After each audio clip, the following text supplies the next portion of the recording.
Sir Pawan Kalyan గారు ఇప్పుడు ultimate మీరు దశానిర్దేశం చేయాల్సింది ఇప్పుడు.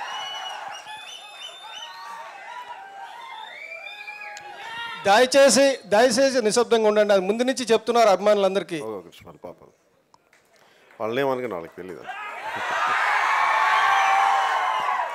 అంటే కాదు. ఇక్కడ ఒక నిమిషం ప్లీజ్, వద్దు ప్లీజ్, దయచేసి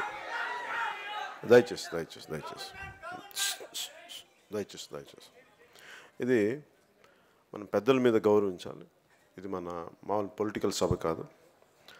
కొంతమంది కోట్లాది మంది రైతులు, దేశం అంతా, ఒక అమరావతి కాదు, మొత్తం సమూలంగా దేశం మొత్తం మీద అన్ని రాష్ట్రాలు, అన్ని ప్రాంతాల్లో కోట్లాది మంది రైతులు వారి అంటే ఇందాక జస్టిస్ గోపాల్ గౌడ్ గారు మాట్లాడుతున్నప్పుడు ఆయన నేను చూసి ఏదో అంటే నాకు రాసుకుంటున్నాను. ఆయన చెప్పిన మాట, దేవుడు కనిపిస్తాడో లేదో తెలియదు కానీ కనిపించే దేవుళ్ళు మటుకు రైతులు. వారు చెప్పిన మాటలు, the farmers are the visible gods. అందుకని మనకి ఎవరైతే అన్నం పెట్టే దేవుళ్ళని, మన ఫుడ్ సేఫ్టీ, మనకు అన్నదాతలో ఆ రైతుని కన్నీళ్లు పెట్టి, కష్టాలు పెట్టి, భూముల నుంచి బయటికి పంపించేసి ఇవన్నీ చూస్తుంటే వీళ్ళకి అండగా నిలబడకపోతే, అంటే విగ్రహాలు మన దేవుడి గుడిలోకి వెళ్ళి ఎంత అపచారం చేయమో, గర్భగుడిలోకి వెళ్ళి కానీ మస్జిదుల్లోకి వెళ్ళి కానీ, అలాగే రైతుని కూడా ప్రభుత్వాలు, రాష్ట్ర ప్రభుత్వాలు కావచ్చు, ఇవన్నీ వారిని చాలా అపారమైన కష్టాలకు గురి చేస్తున్నాయి. ఇవన్నీ చూసి ఇంతమంది మేధావులు, ఎవరు ఏ ఒక్కరు తక్కువ కాదు, ఒక్కొక్కరు కోట్లాది మంది మెదళ్ళని, హృదయాలని కదిలించగల వ్యక్తులు ఒక్కొక్కరు ఈ స్టేజ్ పైన ఉన్నవాళ్ళు. అంటే ఈ దేశంలో సత్వర న్యాయం జరగదు, న్యాయ వ్యవస్థ మీద నమ్మకం కోల్పోయింది అనే పరిస్థితుల్లో కూడా ఒక దశాబ్దంన్నర గడిచినా కానీ ఇంకా న్యాయం చేయొచ్చన్న ప్రూవ్ చేసిన వ్యక్తి జస్టిస్ గోపాల్ గౌడ గారు. అంటే ఒక పాలసీ చెయ్యాలి అంటే దానికి పార్లమెంట్లోనే కూర్చోవాల్సిన అవసరం లేదు. ప్రజల నుంచి ఉద్యమాలు చేసి లక్షలాది మందిని ఉత్తేజపరిచి అందరినీ ఏకతాటిపై నడిపించిన శ్రీ పివి రాజగోపాల్ గారు. ఇంతకుముందే ఫ్లైట్ టైం అయిపోయింది, వెళ్తున్నా. చాలామందికి ఒక సందేహం ఏముంటుందంటే, మీరు గవర్నమెంట్స్లో ఉన్నప్పుడు ఐవీఆర్ కృష్ణారావు గారిని అందరూ అంటారు, గవర్నమెంట్లో ఉన్నప్పుడు ఏం మాట్లాడు, గవర్నమెంట్ నుంచి బయటకు వచ్చిన తర్వాత ఎందుకు మాట్లాడతారంటే, నేను ఒక ప్రభుత్వ ఉద్యోగకుడిని. నేను మా నాన్నగారు ఒక చిన్న కానిస్టేబుల్, అక్కడి నుంచి పైకి ఎదిగి ఏదో ఉద్యోగాలు రాసుకుంటా పైకి ఎదిగిన ఒక అసిస్టెంట్ ఎక్సైజ్ సూపరింటెండెంట్ రిటైర్డ్ అయిన వ్యక్తి. ప్రభుత్వాల్లో ఉన్నప్పుడు ప్రభుత్వ ఉద్యోగికి వారికి స్వయంగా నిర్ణయించుకునే హక్కు ఉండదు. పొలిటికల్ ఎగ్జిక్యూటివ్ ఏం చెప్తారో వాళ్ళు చేయటం వాళ్ళ పని. అభిప్రాయాలు లక్ష ఉంటాయి, ఇళ్లలోకి వచ్చి చెప్పుకుంటారు, బయటకు వచ్చి చెప్పుకోలేరు. ఎందుకంటే బయటకు వచ్చి చెప్పుకుందామంటే కుటుంబాలను ఎవరు పోషిస్తారు, చాలా భయాలు ఉంటాయి. అనేక అభద్రతా భావాల మధ్యలో ఉండి, ఉదాహరణకి నేను ఎక్కడికైనా వెళ్ళాలంటే ఒకసారి నాకు పోలీస్ ప్రొటెక్షన్ ఇవ్వరు. ఉదాహరణ శ్రీకాకుళంలో నేను సభలు పెడతా ఉంటే అక్కడ పక్కన పోలీసులు కూర్చొని ప్రశాంతం కూర్చొని ఉన్నారు. నేను వారిని తప్పట్టను పోలీసులు, ఎందుకంటే వారికి వచ్చిన మెసేజెస్ అలాంటి, చీఫ్ మినిస్టర్ ఆఫీస్ నుంచి కావచ్చు, ఎక్కడి నుంచైనా కావచ్చు. బట్ అందుకే నేను వ్యవస్థని, పోలీస్ వ్యవస్థని కానీ రెవెన్యూ వ్యవస్థని కానీ తప్పుపట్టను. It all depends who leads it, ఎవరు పరిపాలనలో ఉన్నారు, వారి ఆలోచన విధానం ప్రతి ఒక్కరిలో ఉంటుంది. అందుకని మన ఉండవల్లిలో కూడా చెప్పింది, ఈ ఎంటైర్ ఎపిసోడ్లో పోలీస్ వారిని కానీ రెవెన్యూ వ్యవస్థని కానీ మనం తప్పుపట్టడం అనవసరం. తప్పు పట్టాల్సిందంటే ఈ రాష్ట్రంలో రాజకీయ వ్యవస్థని, పొలిటికల్ వ్యవస్థని, ప్రధానంగా మనకి పరిపాలిస్తున్న తెలుగుదేశం పార్టీని, ముఖ్యమంత్రి గారిని, వారిని నిందిద్దాం తప్ప దయచేసి దీంట్లో పోలీసుని, రెవెన్యూ శాఖ వారిని తప్పిద్దాం దీని నుంచి. అలాగే దానికోసం ఐవీఆర్ కృష్ణారావు గారిని మనం అర్థం చేసుకోవాల్సి వస్తుంది. ఆయన అంటే అందుకనే గవర్నమెంట్లో ఉన్నావు కాబట్టి ఇప్పుడు ఎందుకు రాలేదంటానికి దానికోసం చెప్తా ఉన్నాను. అలాగే వడ్డే శోభనాద్రీశ్వరరావు గారిని చూస్తుంటే ఆయన ఈ రోజుకి ఇంట్లోంచి సుఖంగా కూర్చోవచ్చు, కానీ ఎందుకు ఇంత తపన పడుతున్నారంటే అన్యాయం జరుగుతుంది. ఇంతమంది దేశాన్ని, ఇన్ని లక్షలాది మందిని, కోట్లాది మంది మెదళ్ళను కదిలించే వ్యక్తులు ఎందుకు వచ్చింత తపన పడుతున్నారు, ఎందుకు ఆయన ఒడ్డే శోభనాద్రీశ్వరరావు గారు ఎందుకు వచ్చి మాట్లాడుతున్నారంటే ఒక తప్పు జరుగుతుంది. ఇది ఈ రోజుది కాదు, ఈరోజు జరిగే తప్పు ఇది రేపొద్దున తరతరాలుగా ధ్వంసం అయిపోతుంది, ప్రకృతి ధ్వంసం అయిపోతుంది. దీన్ని బాధ్యతగా ల్యాండ్ మేనేజ్మెంట్ చేయాలి అని జాగ్రత్తగా చేయాలి అని తపన పడుతుంటే ఒడ్డే శోభనాద్రీశ్వరరావు గారి మన శ్రమ వెనక కానీ ఆయన మాటల వెనక చాలా అంతర్యం ఉంది, దాన్ని మనం అర్థం చేసుకోవాలి. అలాగే శ్రీ దేవసహాయం గారు వచ్చింది, చండీగఢ్లో దానికి క్యాపిటల్ నిర్మాణానికి భాగస్వామ్యమైన వ్యక్తి. ఈ రోజున క్యాపిటల్ అంటే ఎంత ఉండాలి, వీటిని అర్థం చేసుకొని ఎంతో దూరం నుంచి, అంటే ఎక్కడో కాదు ఇక్కడ ఆంధ్రప్రదేశ్లో స్టార్ట్ అయింది, రేపు పొద్దున దేశమంతా విస్తరించాలి, అది మా తమిళనాడుకు కూడా రావాలి అని వచ్చిన మనస్ఫూర్తిగా వచ్చిన శ్రీ దేవసహాయం గారికి కూడా మనస్ఫూర్తిగా నేను ఆహ్వానిస్తున్నాను. కానీ నాకు వీరిలో ప్రొఫెసర్ కుందు గారిని చూసిన నాకు వారిని నేను చెప్పిన రాసుకుంటా ఉన్నాను, చాలామంది మాట్లాడారు కాబట్టి professor okay.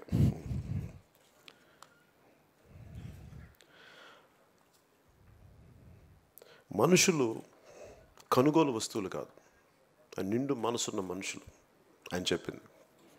They are not commodities, people filled with families, heart, ప్రేమ, మనసు, ఇంతమంది ఉన్నారు. వాళ్ళని ఈ ప్రపంచీకరణ కానీ గ్లోబలైజేషన్ కానీ కేవలం కొనుగోలు వస్తువులుగా అయిపోయాం మనం. అలాంటిది భావం తెలిపిన శ్రీ ప్రొఫెసర్ కుందు గారిని కూడా నేను మనస్ఫూర్తిగా హృదయపూర్వకంగా వారికి నేను నమస్కారాలు పెడుతున్నాను.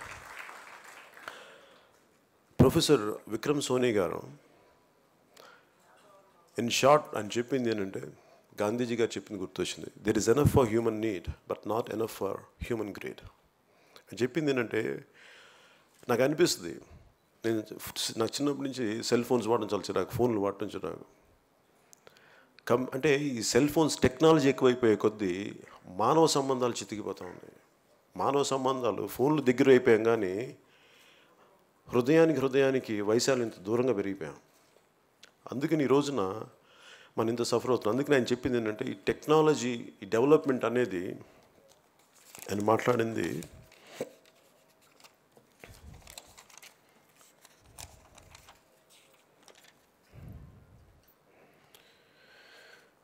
ఒక ల్యాండ్ మేనేజ్మెంట్ పాలసీ ఒకటి కావాలి, ఈ భూమిని ఎలా రక్షించుకోవాలి.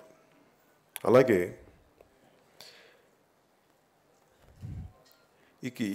మన ఈ న్యాచురల్ ఇన్ఫ్రాస్ట్రక్చర్ ఉన్న, ఇందాక సిరిసిల్లాలో చెప్పినట్టుగా, నిన్న గోదావరి జిల్లా వెళ్తే, పశ్చిమ గోదావరి జిల్లా వెళ్తే ఎక్కడ పట్టినా గోదావరి జిల్లా బాగుంటుంది, పచ్చగా ఉంటుంది. ఇట్స్ కంప్లీట్లీ డెల్టా ఏరియా అంటారు. ఈరోజు అక్కడ తాగడానికి నీళ్ళు, అంటే నేను స్నానం చేసే హోటల్లో కూడా నీళ్లు తిప్పితే పసుపచ్చ నీళ్ళు వస్తున్నాయి. ఆ వడకట్టుకుని స్నానం చేయాల్సి వచ్చింది. చూడటానికి అన్నీ బాగున్నాయి, పెద్ద బిల్డింగులు ఉన్నాయి, తోటలు ఉన్నాయి, 15,000 కోట్ల ఆదాయం ఉంది కేవలం ఆక్వాకల్చర్ మీద. కానీ నీళ్లు కలుషితం అయిపోయినాయి. అంటే ఎక్కడ కూడా దీంట్లో పరిశుభ్రత కానీ పర్యావరణం పట్ల ఇది గౌరవం కానీ లేదు. ప్రొఫెసర్ కుందు గారు చెప్పిన ఎకనామిక్స్ గురించి, లేదంటే మన విక్రమ్ సోనీ గారు చెప్పిన పర్యావరణాన్ని ఒక తల్లిలా రక్షించుకోవాలని చెప్తున్నారు. ఈరోజు రక్షించుకోలేకపోవటం వల్ల పాలసీలు కానీ రక్షించుకోలేకపోవడం ఇలాంటి పరిస్థితి దాపురించింది. ఈ రోజుకి గోదావరి జిల్లాకి వెళ్తే, అనేక జిల్లాలకు ఎక్కడికి వెళ్ళినా కానీ ఒక డంపింగ్ యార్డ్లో దేర్ స్వచ్ఛ భారత్ అని చెప్తున్నారు. ఎంపీ గోకరాజు ఉన్నారు, అక్కడ ముఖ్యమంత్రి గారు ఉన్నారు. కానీ అక్కడ ఎంటైర్ భీమవరంలో 15,000 కోట్లు పశ్చిమ గోదావరి నుంచి ఒక ఆదాయం వస్తుంటే ఒక డంపింగ్ యార్డు లేదు వాళ్ళకి. మొత్తం కాలువలో ఉన్నాయి. గోదావరి జిల్లాలు, నదీ జిల్లాలు కలుషితం అయిపోతున్నాయి. దీని గురించి మాట్లాడేవాళ్ళు ఎవరు లేరు. ఇందాక రాజగోపాల్ గారు వీళ్ళందరూ మాట్లాడుతుంటే దేవసహాయం గారు చెప్పిన మనం ఎమినెంట్ డొమైన్, ఇందాక దేవసహాయం గారు చెప్పింది ఎమినెంట్ డొమైన్ అంటే, ఒకప్పుడు ఇవన్నీ చక్రవర్తి అంటే రాజులు పరిపాలించే టైంలో ప్రజలు మా సబ్జెక్ట్స్, వారి ఆస్తులు మావి అంటే వాళ్ళు ఏమనుకుంటే అది, వాటిని కూలదోసి మనం ఈరోజు వచ్చింది, మనం ఈ డెమోక్రసీ ప్రజాస్వామ్య వ్యవస్థను స్థాపించుకున్నాం. ప్రజలే ప్రభువులు, మనం పాలించలేం. కాబట్టి మనలోని ఎమినెంట్ పర్సనాలిటీస్ని, అనుభవజ్ఞుల్ని అన్నీ తీసుకొని పార్లమెంటుకు వచ్చి అసెంబ్లీలకు పంపించి మిమ్మల్ని 5 సంవత్సరాలు మా పైన నియమించుకున్న మా పర్యవేక్షించండి అంటే 5 సంవత్సరాలకి వెళ్ళిన వాళ్ళు వాళ్ళు 50 సంవత్సరాలకు పైగా దోచేస్తున్నారు 5 సంవత్సరాలు. దీని గురించి మాట్లాడేవాళ్ళు ఎవరు లేరు. దీనికి మాట్లాడేవాళ్ళు ఎవరు? దీనికి మాట్లాడాల్సింది జ్యుడిషియరీ వ్యవస్థను ఎంతోమంది ఉన్నా ఇవన్నీ పని చేయనప్పుడు ప్రజల లోపల నుంచే, మన లోపల నుంచే ఒక బలమైన ప్రశ్నించే వ్యవస్థ వాళ్ళని కూలదోసే పోరాటంగా చేయకపోతే ఇది ఆప్ చేసే వాళ్ళు ఎవరు లేరు. So I would like to bring to you kind notice. So when I had supported TDP in 2014, the discussion between me and Honorable Chief Minister Sri Chandrababu Naidu Garu was,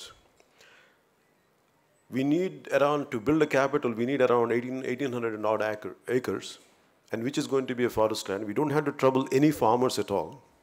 It's purely we need just 1,800 acres is enough. And we don't have to trouble any farmer. And the concept of capital started with 1,850 acres, which has to be denotified. That's all we have to seek from the central government, or if Sri Narendra Modi would become the Prime Minister then. From 1850, it started to 30,000. It went up to 54,500. Now it became 1 lakh acres. Laksh ekara. And ఎలా పెరిగిపోయిందో ఇదే. This is what exactly Gandhiji says, there is enough for human need but not enough for human greed. ఏం చేసుకుంటారు వీళ్ళు? ఈ రోజుకి in 1970s they had acquired around 26,000 acres of land for steel plants in Visakhapatnam. And with very ambitious manner they had amassed the land. They had took it through land acquisition. But even after building such a huge steel plant, they could utilize only 12,000 acres or 14,000 acres max.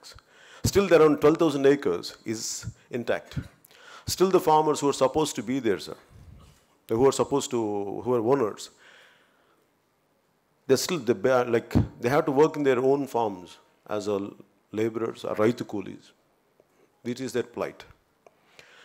So 1970లో అన్ని వేల ఎకరాలు start చేసి అదే utilise చేయనప్పుడు ఈ రోజున 1,00,000 ఎకరాలు మీరు చేసి ఇంత విధ్వంసం చేసి, పర్యావరణ విధ్వంసం చేసి ఎప్పుడు నిర్మిస్తారు? దేవసహాయం గారు చెప్పినట్టుగా క్యాపిటల్ అది ఒక న్యాచురల్ ప్రోగ్రెషన్. చాలా మనందరికీ తెలిసింది, Rome was not built in one day. అది జరుగుతుంది, ఒక ఎవల్యూషనరీ ప్రాసెస్. ఇవన్నీ మర్చిపోయి ఏ మూలకెళ్ళినా, నేను మెయిన్గా పాలిటిక్స్కి వచ్చింది 2002లో 2002 నుంచి 3లో నిర్ణయించుకు ఎందుకు వచ్చానంటే, నాకు what I'm trying to say is the main reason what made me to plunge into politics, the way indiscriminate use of nature, exploit nature. They don't have respect for mother nature. ఏదైతే అన్నం పెడద్దో, ఏదైతే మనకి పంచభూతాలను ఇచ్చిందో దాన్ని ధ్వంసం చేసుకెళ్ళిపోతున్న విధి విధానాలు, public policies, ఇవన్నీ చూసి నాకు విసుగొచ్చింది. ఎవరు మాట్లాడరేంటని. అడ్డగోలుగా దోపిడీ చేయడం తప్ప, భూముల్ని కలుషితం చేయడం తప్ప పరిశ్రమల ద్వారా ఒక రెస్పాన్సిబుల్ డెవలప్మెంట్ ఎందుకు చేయరు? ఎకాలజీని దృష్టిలో పెట్టుకొని, పర్యావరణాన్ని దృష్టిలో పెట్టుకొని మీరు ఎందుకు చేయరు అభివృద్ధి? ఏం పొగరు మీకు? ప్రశ్నించే వాళ్ళు లేరా? అడిగేవాళ్ళు లేరా? ఉన్నారు. తోలు తీసేస్తారు, పిచ్చి పిచ్చిగా చేస్తారు. బతికున్నావు ఈ దేశం కోసం నన్ను అడిగారు. అంటే నన్ను చాలామంది అడిగారు, దేనికి వచ్చాను పాలిటిక్స్ కంటే? ఈ దేశం కోసం ఏమీ ఆశించకుండా చచ్చిపోయేవాళ్ళు, ప్రాణత్యాగం చేసేవాళ్ళు అభివృద్ధి కోసం ఇంకా బతికే ఉన్నారు. అలాంటి కోట్లాది మందిలో నేను ఒకడిని. దేనికి అంటే అభివృద్ధిని ఎవరు కాదంటారు? For your kind information, sir, I paid around 25 crores of tax, sir. Just 25 crores of tax in a few years, and short of 3 years. That's my level of income. Then you can understand how much. It's close to around 80 or 100 crores, close to. But the reason why I had left is, looking at the damage which had been done, which has been happening, and somewhere responsible people. I'm not an intellectual, sir. I'm not at all an intellectual, but I'm an earnest student, sir. మీలాంటి ఎరుడైట్స్ దగ్గర, scholarly people, eminent people, expertise, different backgrounds నుంచి మీలాంటి వాళ్ళ దగ్గర నేను మీ దగ్గర నేర్చుకొని నా బలం, I can connect with masses. It is not that's only my strength. But నాకున్నది ఎన్ని చెయ్యాలని తపన ఉంది. ఇది నేను కోరుకుంటుంది ఏంటంటే, జస్టిస్ గోపాల్ గౌడ గారిని, శ్రీ దేవసహాయం గారిని, శ్రీ ఆర్వి రాజగోపాల్ గారు కూడా, you design a movement sir, you tell us what to do, you guide us. నా బలం, my strength is to mobilise people, to communicate. People can never buy me with money. But what we need in this country is an ethical and moral leadership amidst this chaotic political atmosphere. And ఈరోజు మనకి అందరూ politics, they say that politics is very dirty. What I say, for me, politics is holy. నాకు చాలా పవిత్రమైన జిహాద్ అది. నాకు politics, కలుషితం అయిపోయిన పాలిటిక్స్ని ఎంతో కొంత కడగకపోతే, ముందుకు రాకపోతే, నాకు అనిపిస్తుంది, మొన్న ఈ మధ్యన ఒక ఎమ్మెల్యే ఒక మహిళా అధికారిని కొడితే ప్రశ్నించే వాళ్ళు ఎవరు లేరు, అందరూ సర్దుకున్నారు. ఇక్కడ దగ్గరలో ఉన్న ఒక ఎమ్మెల్యే. ఇలాంటి వ్యక్తులు ఎవరైనా కావచ్చు పేర్లు, ఇలాంటి వ్యక్తులు if they become ministers, if they become, వాళ్ళు కానీ మంత్రులు అయిపోయి వాళ్ళు ఏం న్యాయం చేస్తారు ప్రజలకి? రాజీ చేసి ఇలా చేసుకుంటూ వెళ్ళిపోతే మనకేమైపోతుందంటే సిస్టమ్ చంపేస్తున్నారు. అందుకని చాలా బాధ్యతతో కూడిన ఒక ప్రభుత్వం రావాలి. ఇది రావాలి అంటే ముందుగా మేము పాలిటిక్స్లో జనసేన కానీ మేమే ఆశించి రావట్లేదు. మార్పు రావాలి, సామాజిక మార్పు రావాలి.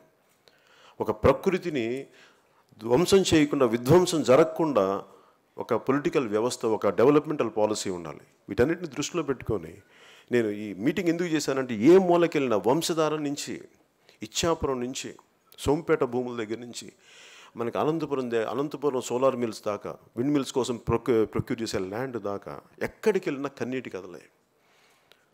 రైతులు అంటే ఇందాక ఫ్రాన్సిస్ గారు చెప్పినట్టుగా ఒక చెట్టుని కూలిస్తే దాని మీద ఆధారపడిన జీవాలు వెళ్ళిపోతాయి. ఎక్కడికి వెళ్ళిపోతాయి? అలాంటిది దళితుల భూములు కావచ్చు, ఎస్టీ మన గిరిజనుల భూములు కావచ్చు, కష్టపడే రైతుల భూములు కావచ్చు, సూర్యనారాయణమూర్తి గారు కావచ్చు.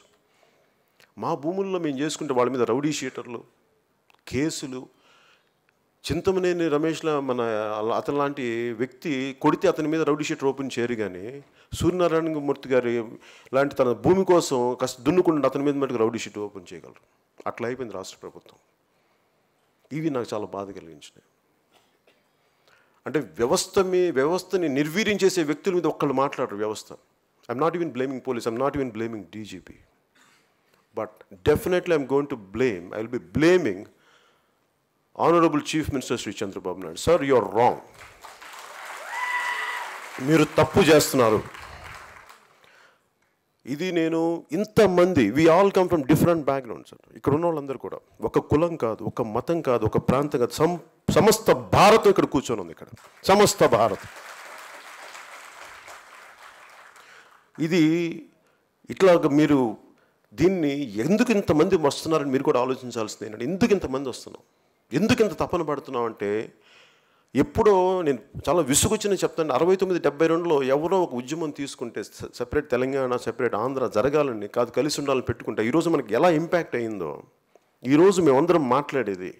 మీ అందరూ ఆలోచించాల్సింది కూడా, ఇందులో అందరూ కూర్చుంటే అందరూ సంతోషకరమైన జీవితాలను ఇంటికి వెళ్ళిపోవచ్చు నాతో సహా. ఎందుకు ఇంత తపన పడుతున్నాం అంటే, సఫర్ అవ్వకూడదని, బాధపడకూడదు భావితరాలని.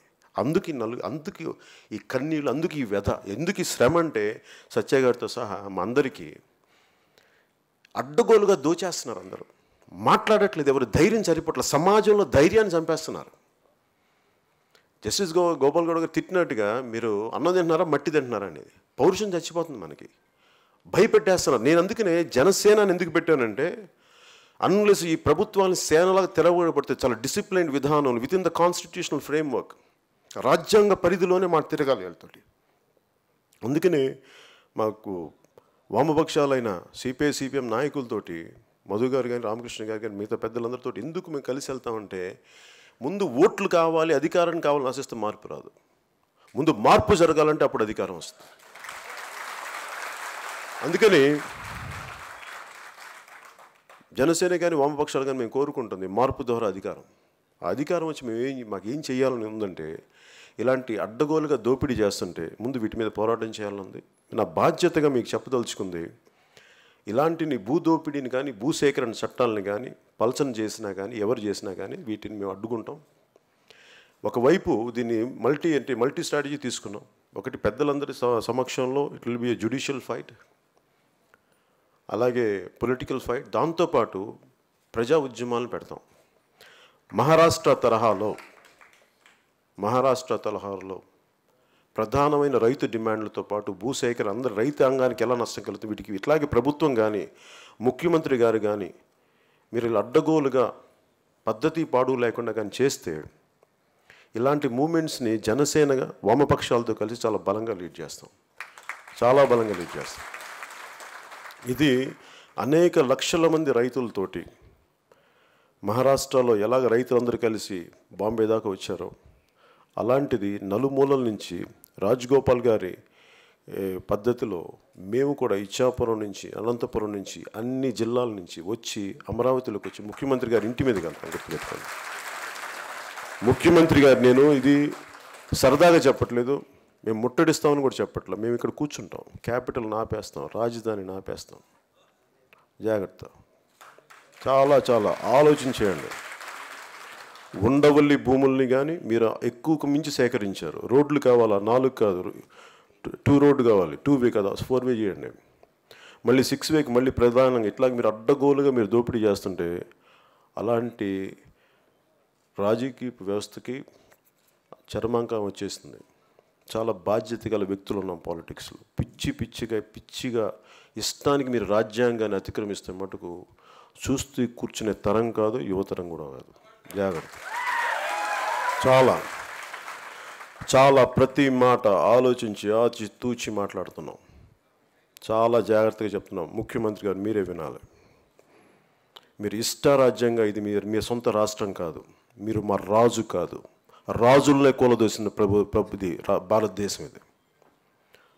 ఇది మీరు మా రాజు కాదు. మీకు 5 సంవత్సరాలు అధికారం అప్పగించాం, అంతేగాని మీరు ఇష్టానికి మీరు చేస్తారంటే కుదరదు. అలాగే ప్రతి ఒక్క ప్రభుత్వాధికారికి కూడా మీరు రాజ్యాంగానికి లోబడే ఉండాలి. ముఖ్యమంత్రి గారి నుంచి ఆదేశాలు వస్తే మీరు చట్టానికి లోబడే చూడండి. Is it in the purview of constitutional framework లేదా అనేది every bureaucrat has to take a note. ఇది మీ అందరూ అడ్డగోలుగా మా ముఖ్యమంత్రి గారు చెప్పారు మేము చేసేస్తామంటే మాకు మీతో గొడవ పెట్టుకోవాలి లేదు, కానీ తప్పనిసరి అయితే మీతో కూడా గొడవ పెట్టుకుంటాం. ఆలోచించండి. అలాగే ఇది సూక్ష్మంగా ఇది ఆనరబుల్ జస్టిస్ గోపాల్ గౌడ్ గారు చెప్పినట్టు, అలాగే శ్రీ రాజగోపాల్ గారికి, sir, if you start from Kerala, the moment you reach anywhere in part of, the moment you reach Hyderabad, anywhere around this area, I'll be there to welcome you, sir. I'll be there to receive you. Like I will take, I'll really like to interact with you more, sir. Professor Soni Garu and Kundu Garu, and also Sri Dev Sahayam Garu, and all the eminent personalities here. I would love to interact with you. Please advise me, please guide us. We are a nascent party. Please guide us, and I'll be there. I'll make sure the spirit of this meeting will bring a lasting changes for our society and for our state. Maybe ఈ మార్పు మనం చేస్తున్నది ఈరోజు అమరావతిలో చేస్తున్నాం, కానీ ఇది ఒక రోజున దేశమంతటా వ్యాప్తిస్తుంది. ఎందుకంటే 2013 భూసేకరణ చట్టం చాలా హ్యూమన్ యాంగిల్ ఉంది దాంట్లో. దానికి కారణం శ్రీ రాజగోపాల్ గారు. అలాంటి వ్యక్తులు ప్రభుత్వాలు దిగొచ్చినాయి. శ్రీ జయరాం రమేష్ లాంటి. నేను ఎందుకంటే ల్యాండ్ ఎక్విజిషన్ యాక్ట్ చదివాను, అహ్మద్దున్ ఆయన చదివింది. యాక్చువల్లీ ఆయన అనుకున్నాను వాళ్ళిద్దరు రాశారు అనుకున్నాను, వీళ్ళిద్దరికి ఇంత హ్యూమానిటీ ఎక్కడి నుంచి వచ్చింది అనుకున్నాను నేను. I thought, when I read the book about Land Acquisition Act by Sri Jairam Ramesh, and I think there's one more person called Mr. Ahmed, I thought, how come they have such a empathetic and sympathetic heart? Then I realized, now I think you are the architect behind it. That's what I'm trying to share with them.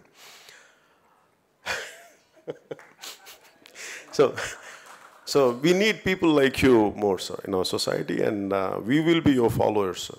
We will be your followers with your. Please guide us, and we know you're people with great wisdom, and we'll follow you. Please guide us.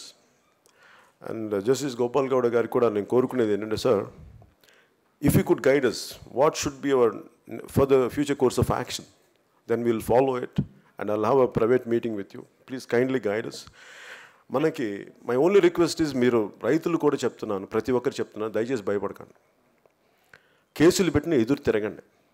వాళ్ళు ఏ frame work, అందుకనే justice Gopal గారు చెప్పింది ఒక్కళ్ళకి వెళ్ళొద్దండి. మీకు జనసేన అన్న ఉంటుంది, వామపక్షాలు అన్నకుంటాయి. మీరు ఇచ్చాపురం దగ్గర చెప్పండి, సోంపేట చెప్పండి, సిపిఎం, సిపిఐ, జనసేన అందరం కలిసి ఉంటాం, మేము మాట్లాడతాం. ఫ్యూచర్లో పోటీలు ఇవన్నీ పొత్తులు అవన్నీ మేము తర్వాత మాట్లాడుకుంటాం. అది మాకు ముందు అది కాదు. మాకు ఇందాక నేను మధు గారు అదే మాట్లాడుకున్నాం. పొత్తులు అయిన తర్వాత, పొత్తుల కోసం కాదు మేము వచ్చింది, మార్పు కోసం ఉన్నాం. అన్యాయం జరుగుతుంది నేను నిలవరించడానికి ఉన్నాం. ఇక్కడ ముఖ్యమంత్రి గారికి ఎక్కడ ఉంది, ఆయన రాహుల్ గాంధీ కనిపిస్తే కనుగొట్టి మన ఇద్దరం ఒకటే అంటారు. ముఖ్యమంత్రి గారు ఎన్ని లెక్కలేసి ఎన్ని 20 కోట్లు కాన్స్టిట్యూషన్ ఖర్చు పెట్టినా మీకైతే సుఖం ఉండదు పాలిటిక్స్లో. ఈ పద్ధతి అమరావతి నుంచి మేము చెప్పేది అదే తీసుకుంది. అమరావతి పెయింటింగ్స్ పరిమితమైంది. ఫ్యూచర్లో వామపక్షాలతో కూడిన జనసేనతో కలిపిన నిజమైన అమరావతి, ఎకలాజికల్ బ్యాలెన్స్తో కూడిన అభివృద్ధి అమరావతి మేము చేస్తామని మీకు తెలియజేసుకుంటూ, మాకు అవకాశాలు ఇచ్చిన మీ అందరికీ ప్రతి ఒక్కరికి ధన్యవాదాలు తెలుపుకుంటూ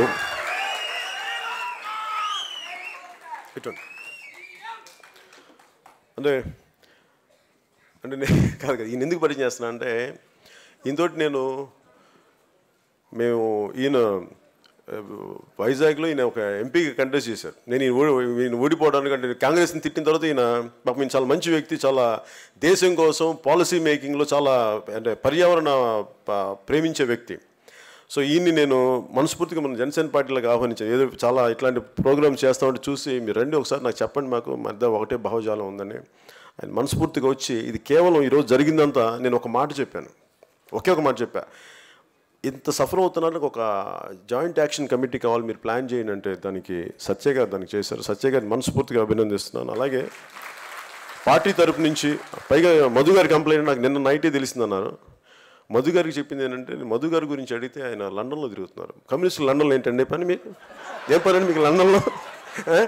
ఏదంటే మళ్ళీ కార్ల్ మార్క్స్ విగ్రహానికి దండ వేయడానికి వెళ్ళారంట. సరే ఒక అర్థం చేసుకుంటారు. అలాగే సో మీ అందరికీ దీన్ని ముక్తాయింపు దీని అంతా ఆర్గనైజ్ చేసిన శ్రీ సత్య గారికి, అలాగే మా స్థానిక జనసేన కృష్ణారావు గారికి, జనసేన పార్టీ నాయకులకి ప్రతి ఒక్కరికి పేరు పేరున ధన్యవాదాలు తెలియజేసుకుంటూ, ఒక్కటేనంటే గోపాల్ గౌడ్ గారు చెప్పింది లాస్ట్ మాటలు ముగిస్తాను. ఈ చట్టం భారతదేశ రాజ్యాంగం అన్ని మతస్థులకి, అన్ని జాతులకి, అన్ని ప్రాంతాల వారికి న్యాయం కలిగించేది కానీ ఎవరికి అన్యాయం చేసేది కాదు. సో అలాంటి గొప్ప రాజ్యాంగాన్ని రిప్రజెంట్ చేస్తూ ఉన్న గోపాల్ గౌడ గారికి మనస్ఫూర్తిగా ధన్యవాదాలు తెలుపుకుంటూ ప్రతి ఒక్కరికి పేరు పేరున I would like to thank you all, sir, for being here, and I'm grateful to you, and forever we will be looking forward for your guidance and your distilled wisdom, sir. And I'll say, please conclude, sir. Thank you. Jai Hind.